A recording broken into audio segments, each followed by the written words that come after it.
Here's how to make a passport photos using your iPhone, and it also works with Android as well. First, open up your windows to light your room. Open up your camera app and switch to front camera. Go to portrait mode, then select Studio Light Cube setting. Then select Studio Light. Tap the top arrow to bring up the menu to select the 3-second timer. It's best if someone else took your photo, but you can do it by yourself also. You're supposed to have a straight face, but now they let you smile as long as your mouth is closed and the smile isn't too big.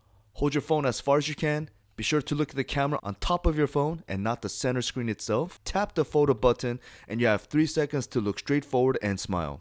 You can edit your photo. I just went with vivid, and I also brought down the noise reduction to smooth out my big pores just to give myself a couple of years. Crop into a square photo and make sure your eyebrows to your bottom of your lips fit inside the middle square, giving some headspace, following the passport standard guidelines. Go to a free website, passportgrid.com, and upload your photo. Download the 4x6 photo it creates, search for downloads, and go into that folder to retrieve the photos. You can print the photo at your house, or you can send it to your local print photo shop.